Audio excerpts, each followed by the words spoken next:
Y bien, como decíamos, hay un autor muy importante en este trabajo que es Bill Moyer, donde él señala sobre la acción del movimiento. Ya en su teoría del movimiento social define el movimiento como la acción colectiva y lo clasifica en tres grandes etapas. Y esta acción colectiva se sustenta en alertar a la población, ojo, primero alertar, y alertar saben que se centra en decir que hay un enemigo, un problema, ¿ya? Eso es alertar. Y en base a esta alerta yo logro educar a la población, que en realidad es adoctrinarla y movilizarla reclutándola, ¿no? Este proceso está orientado más hacia lo que sería, que hemos visto en los fundamentos teóricos políticos, ¿no? Hacia el marketing político de primera generación o de orientación hacia el producto, ¿ya? Muy bien, y esta acción del movimiento, ¿no? Persigue un cambio cultural, ¿no? En tal sentido, el activismo es parte de un movimiento social, el cual tiene como elementos fundamentales la identidad, el modelo social y un adversario y persigue un cambio sociocultural. Estos tres elementos son vitales, de crucial importancia, ¿no? ¿Ya? Ahora vamos a ver cómo es que el activismo tiene una vocación soterrada, es decir, oculta, es decir, indirecta, es decir, el activismo, su modus vivendi, su modus operandi es en la sombra, ¿no? Pero esto no es del todo negativo, en realidad oculta sus fines posteriores porque su método dice y señala de que es neutro, cuando en realidad no lo es. Esta teoría es semejante a la teoría de la movilización de recursos, por muchos aspectos, ¿no? Pero enfatiza un componente importante para el desarrollo de los movimientos sociales, las oportunidades políticas, ¿ya? Manifestando que hay tres componentes. ¿Cuáles son los tres componentes? Son la conciencia insurgente, ¿ya? Que es la poderosa convicción ideológica, la fuerza organizativa, que es la jerarquía del movimiento, y las oportunidades políticas, que son las oportunidades que le van a permitir capitalizar las acciones sociales hacia esferas electorales, ¿no? La primera se refiere a las ideas, es decir, la doctrina y la ideologización dentro de los movimientos sociales, la privación, los agravios, y la segunda, la fuerza organizativa centrada en la movilización, ¿ya? Y la tercera, en las oportunidades políticas que se presentan para poder capitalizar electoralmente. Muy bien, avanzando con esto, entonces el activismo tiene como finalidad presionar en contra o a favor de ciertas ideas, ¿no? Y va a depender mucho de qué tipo de fines persigues tú como organización política o tu candidato al cual estás asesorando, ¿no? Pero también persigue el fin de crear estrés sistémico, es decir, poner en condiciones a un sistema social, a un sistema político, de ponerlo en jaque a través de excesiva presión política, ¿no? Asimismo, la lucha no violenta puede llegar hasta tumbarse un régimen, como vamos a ver en la casuística que revisemos, ¿no? Acompañar y golpear en el poder significa pues que el activismo político va a respaldar políticas públicas, ¿ya? Todos estos pueden ser los fines del activismo político que vamos a ir viendo. En particular, por ejemplo, aquí se toma el caso de Perú respecto a la TV Basura, cuando el gobierno buscó en realidad presionar a los grandes grupos mediáticos, los cuales eran dueños del grupo Graña, ¿no? Vamos a ver ahí, dejamos los videos para que ustedes revisen la casuística. Y bueno, ahora vamos a tratar uno de los temas más importantes, que es encuadrar la temática en base al teórico ideólogo Jim Sharp, del cual estoy dejando sus cuatro trabajos más importantes para que conozca sus ciento y picos métodos prácticos y operativos de cómo combatir ideológicamente. Fíjense, lo que dice Sharp en sus conferencias y charlas y capacitaciones es que él combate con armas psicológicas, sociales, económicas y políticas. Es decir, un golpe suave o un golpe de Estado sin balas. Y tiene toda una metodología, ya que lo vamos a poder analizar en uno de los vídeos que te estoy dejando, de cómo es que se va a ir derrocando las formas de gobierno, socavando aquellas autoridades que se consideran dictaduras, ¿ya? Es muy importante revisar la teoría del golpe suave.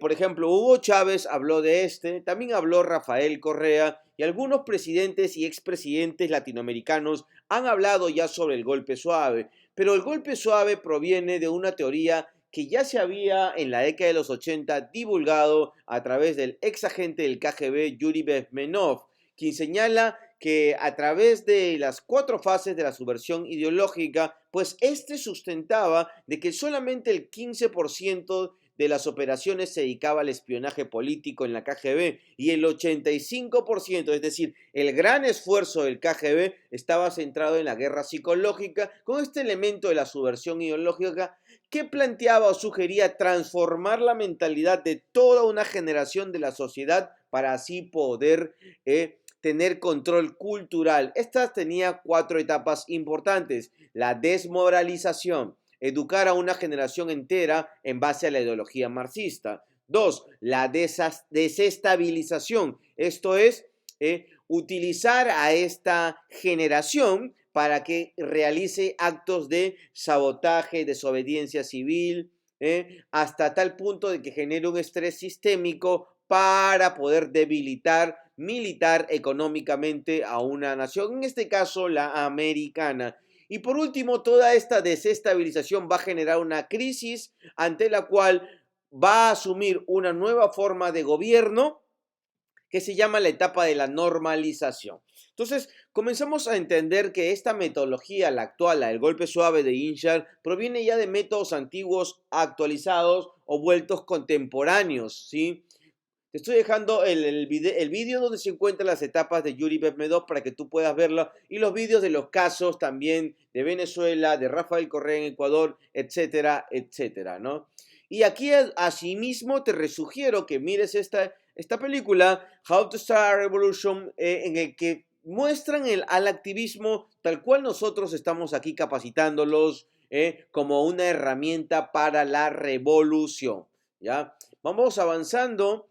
Y Gymshark tiene una frase muy interesante en el cual notamos que en efecto pues el activismo político es una herramienta como su propio creador la formula contra dictadores. Y los libros y manuales de Gymshark son manuales para la lucha política no violenta, es decir, cómo derrocar un régimen sin utilizar las balas y por ende evitar la represión. Dice y señala en una frase muy interesante dentro de uno de sus libros, que es de la dictadura a la democracia, es: la resistencia debe continuar hasta que los dictadores sean expulsados del poder. Ojo, es que el fin verdadero del activismo no es pues ganar una campaña, ¿ya? El fin verdadero del activismo es en realidad transformar el poder y generar un nuevo orden político. El triunfo lo determina no la negociación, por eso que es innegociable, sino el uso acertado de los métodos de resistencia. Con esto van creando una guerra política de baja intensidad en el que van desgastando las políticas de los gobernantes para crear mejores condiciones de deslegitimidad y así poder poner en jaque a los gobiernos, ¿no? Entonces, vamos a ver cómo esto se aplica pues en el plano operativo. Vamos a ver la estrategia de los grassroots. Y bueno, los grassroots en términos americanos son las bases, porque el grass es el pasto, ¿no? Y los roots son las raíces, son las bases y la formación de adoctrinamiento de líderes, ¿no? En el cual los 3 elementos más importantes, pues, son comprometer, activar y movilizar a las personas, ¿no? La estrategia de los grassroots es una estrategia muy efectiva y significa el proceso de fidelización para la movilización de estos cuadros para la lucha cultural, sobre todo en el marco de la lucha entre los pro familia contra los pro género, ¿sí? Vamos a avanzar con este tema y vamos viendo pues cómo utiliza o cuál es el esquema del análisis de los actores de el activismo político. En el siguiente esquema puedes notar con claridad cómo es que en el lado izquierdo se encuentran los movimientos sociales, en el lado derecho el pueblo en general. Recuerda siempre que los movimientos sociales son minorías pequeñas pero muy activas que al final lo que van a hacer es impulsar y manipular a la opinión pública para que sus puntos de prioridad se pongan en agenda. ¿ya? Entonces su gran estrategia consiste en alertar, o sea, crear un enemigo, educar, es decir, adoctrinar, inspirar, es decir, agitar y motivar, y por último, involucrar o reclutar al pueblo para que éste se reclute e involucre a más movimientos sociales. Pero fíjate bien cómo es que hacen una presión doble, porque el pueblo, al recibir esta estrategia propagandística, termina presionando a los que están en el centro, que son los actores de poder, ¿sí? Y también lo hacen el movimiento social, generando una percepción masiva de que en efecto se está luchando contra el autoritarismo, contra los grandes grupos de poder económico, etcétera. Esta dinámica o esta metodología o este método práctico trata de involucrar a los actores del movimiento sociales, pero evidentemente, sobre todo aquí, generando percepciones, porque los movimientos sociales son maestros de la gestión de percepciones. Entonces, hay 8 pasos, dice Bill Moyer, porque estamos trabajando con Bill Moyer en The Movement Action Plan, que es el plan de acción de un movimiento, es pasar por estos 8 pasos para poder presionar creando estrés sistémico sobre los actores de poder. Bien, acá hablan de los tiempos normales y van pasando todas las etapas hasta que se llega al éxito y se continúa con la lucha. Bien, ya les estoy dejando también la lámina de esto para que ustedes puedan ver con mucho más detalle cuáles son las 8 etapas de un movimiento activista.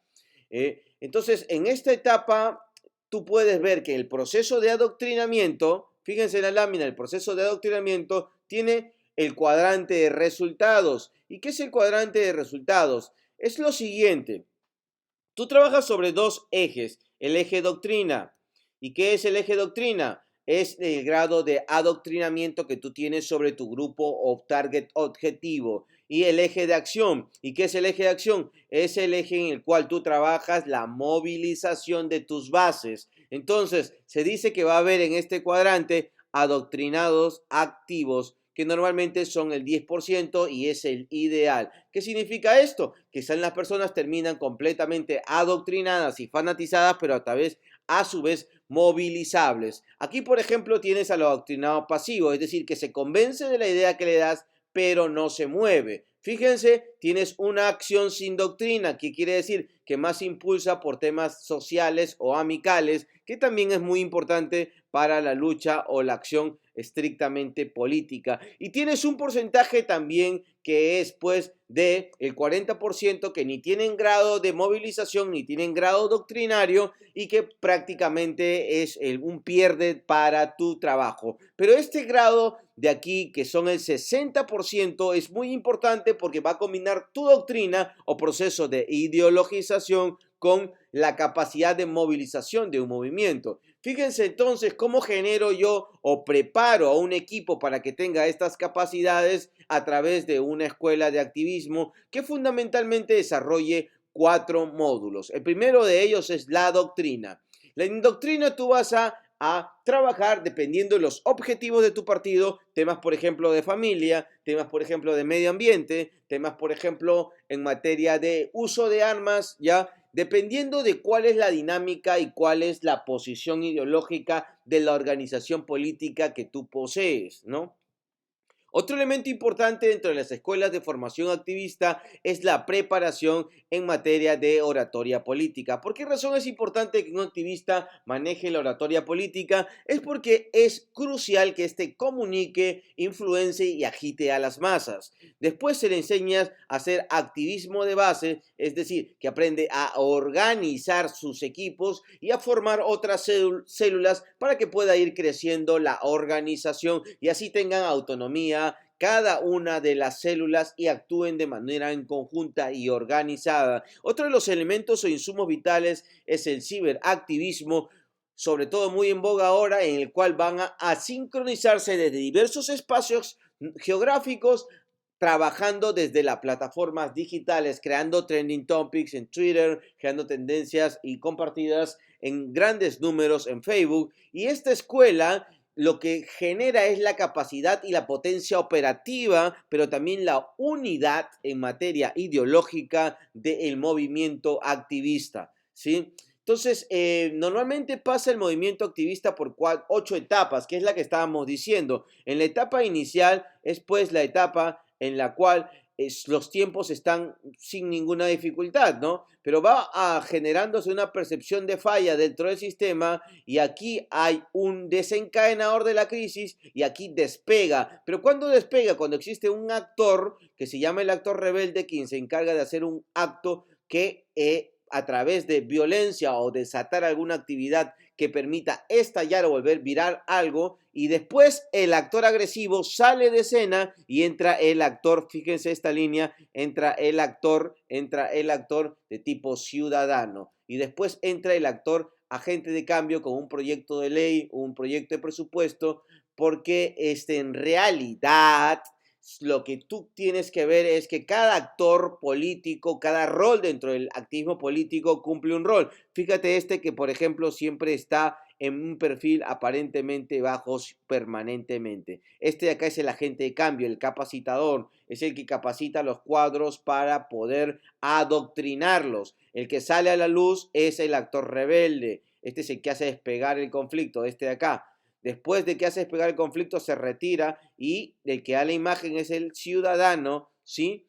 Y ven cómo el agente de cambio, que es el que presenta el proyecto de ley. Y esto es muy interesante porque dentro de la dinámica de los actores, te comento que existen 4 tipos de actores. Estos 4 que hemos visto en acción son el actor ciudadano, el actor activista rebelde y el actor activista reformador y el actor activista agente de cambio. El actor activista agente de cambio es el que capacita y que adoctrina. Es este que se encuentra aquí, que no sale a la palestra, que todo lo contrario es alguien que está siempre detrás de bambalinas. Fíjate bien. Y después tienes al actor reformador, que es el que presenta los proyectos de ley, los proyectos de inversión, es el que genera los cambios jurídicos y políticos y de inversión, y es este que aparece al último, ya cuando el movimiento ha generado una especie de triunfo, este plantea su norma para salvar la situación. Fíjense cómo es que aparece cuando desaparece el actor rebelde de la escena. Y tienes al actor ciudadano, que es quien da la cara durante todo el proceso. Normalmente son personas que tienen mucho atractivo personal, hablan muy bien y tienen buena reputación. Pero el que desencadena todo este conflicto se le llama el actor rebelde. El actor rebelde es este de acá, que es quien lanza la primera piedra, quien lanza la bomba Molotov y quien lanza el ataque o el puñete para desencadenar una crisis psicosocial. Fíjense, cada uno de estos actores dentro de la metodología del Movement Action Plan tienen una meta, tienen un objetivo y tienen una función, incluyendo la del rebelde, ¿ya? Y vamos viendo todo esto porque de pronto, fíjense, el que hace incidencia, el que hace incidencia, el que hace asesoramiento es el agente de cambio. El que hace lobby es el que se dedica a las propuestas legislativas. El que hace activismo es el que se enfrenta, ¿no? Y el que hace incidencia es el que se encarga de la formación de los líderes. Vamos avanzando entonces y aquí te explico un poco sobre las etapas de la evolución del activismo. ¿Por qué razón? Porque el individuo no siempre fue un líder, ¿ya? El individuo no siempre fue un líder. Por ejemplo, acá entra el individuo solo, ¿no? Pero acá lo van preparando con los métodos de oratoria que hemos dicho a través de la escuela que hemos presentado, la escuela de oratoria, la escuela de capacitaciones de doctrina, y lo van formando y lo van preparando para que éste pueda tener un posicionamiento y vaya articulándose con células. Recuerda que el activismo lo preparan también para que organice otras bases, ¿no? Y después que ya tiene la capacidad de oratoria, la capacidad organizativa, este ya tiene propia influencia sobre los diferentes espacios y al final le dan las herramientas audiovisuales para que despegue y se vuelva una especie de influencer político. Y ven lo interesante que es esto porque la evolución del activismo al final te genera estos casos que te voy a presentar el día de hoy. Activismos de tipo en la actualidad, de tipo pro vida, pro familia, los puedes ver en México, los puedes ver en Perú, los puedes ver en España. Hay de todo tipo que luchan por convicción propia y que preparan a sus cuadros para que estos se enfrenten en una guerra cultural contra los otros activistas que son del enfoque de género. como los activistas del LGTB. Entonces comienzas a entender aquí que el activismo es permanente, absorbe ideológicamente al individuo y solicita de este su mayor convicción para la lucha cultural. Pero no todo tipo de lucha tiene que ver con la religión o con el tema LGTB. Hay luchas políticas importantes que están asociadas a las formas de gobierno como la democracia y el libre mercado, tales así como el caso de la Revolución de Colores y la Revolución Naranja, en el cual los métodos de Ginchar han ido socavando dictaduras que han puesto en jaque geopolíticamente a la ex Unión Soviética. Y todo esto en realidad consiguiendo los objetivos, por ejemplo, esta es la Revolución Naranja, en el cual destruyeron a los aliados de la Unión Soviética en la capital de Ucrania, en Kiev. Entonces, volvieron al régimen pro Estados Unidos, generando una nueva etapa para Ucrania y debilitando el poder geopolítico en Europa del Este en este caso, de la Federación Rusa. Otra de las situaciones o en las cuales han participado los movimientos activistas sobremanera es en la primavera árabe, en las cuales el uso de tecnologías, en la liberalización cultural ha generado cambios significativos, pero todo aquí tenía como fin derrocar a probables gobiernos que están asociados más a dictaduras militares y que de pronto la lucha blanda era más efectiva para combatirlo porque la guerra de guerrilla o el enfrentamiento bélico podría haber terminado no solamente en una matanza, sino también en regímenes que al final hagan que sean más represivos y no se solucionen los problemas de los cambios sociales. Entonces, Ginchar relata de que en las primaveras árabes también son parte de su metodología. Por ejemplo, un caso más, ¿no? Pero no solamente esto, la marcha de los paraguas, el paraguas, siendo que es tan importante en Hong Kong, tanto para la época de frío como en las lluvias, como en la época de sol, se hizo la revolución de los paraguas en contra de las acciones de la represión. Esto generó requerimientos de mayor autonomía política y de mayor autonomía económica para Hong Kong versus el régimen de Pekín liderado por la China, digamos, propiamente comunista, porque Hong Kong siempre ha sido más liberal en el término político y económico, ya que tenía una gran influencia británica, ¿no? Entonces, como te puedes dar cuenta, los movimientos activistas son versátiles, se adaptan a diversas formas y modalidades, y en realidad, por ejemplo, uno de estos movimientos también tiene que ver con el tema de cambio climático, ya por ejemplo el caso de Greta. Pero vamos a ver cómo han respondido diversos gobiernos fuertes en el mundo contra los movimientos y las ofensivas activistas. Por ejemplo, en el caso saudí, ¿no? No existen ni ONGs, ni existen diversidad cultural o de opinión como lo hay en el mundo occidental. Tampoco en China y tampoco en Rusia. Estos regímenes han blindado su cultura de todas influencias ajenas porque saben de que la lucha cultural activista termina teniendo rentabilidad política que socava la estabilidad y el orden de un gobierno, ¿no? Entonces, el golpe preventivo contra el activismo en diferentes gobiernos han sido bloquear ONGs e incluso religiones ajenas a la cultura, ¿no? Como lo hace China, como lo hace Vladimir Putin, que ha censurado a los testigos de Jehová y los ha expulsado a los mormones, o como lo hace Pekín contra el cristianismo, ¿no?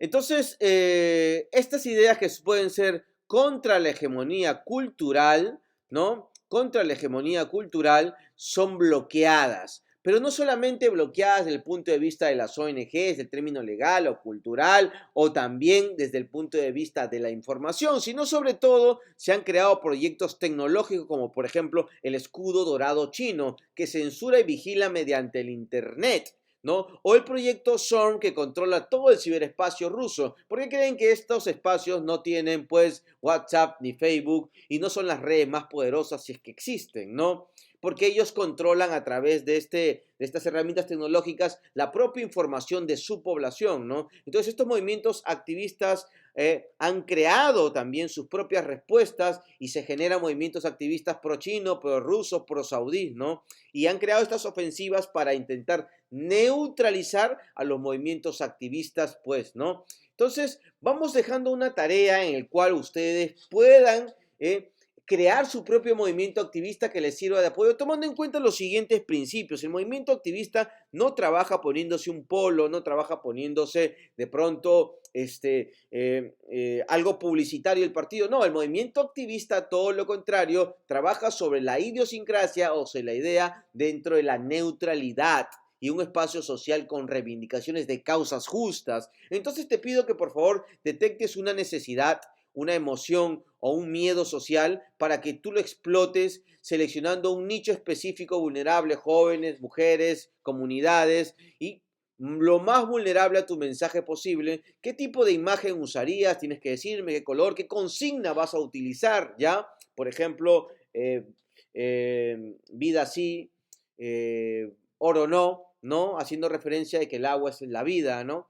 ¿Qué cambio irrealizable vas a plantear? Porque el activismo es completamente utópico, ¿ya? Entonces, tiene que necesariamente tener luchas que no puedan resolverse para que su existencia se prolongue, ¿no? ¿Y cómo formarás y adoctrinarás a tus cuadros? Acá hay un error, no es cuadras, es cuadros, ¿ya? Es cuadros, ¿sí? Y a su vez seleccionar qué canal vas a utilizar, el cibercanal, el contacto directo o ambos tal vez, y vas a vincularlo a una estrategia paralela de los objetivos de tu organización política electoral. Dale una misión, un target y entrégale recursos, pero no todo, porque el activismo vive en austeridad. Dale solamente el 30%, el otro 70% tiene que aprender el activismo exitoso se autofinancia. Tú solamente le vas a dar el carburante, si no lo vas a mercenarizar y lo vas a prostituir a tu movimiento y este no va a tener la madurez para poder respaldarte. Entonces vamos a dejarlos con esta tarea que se va uniendo también a la tarea del War Room y de los fundamentos teóricos, doctrinarios de la estrategia política.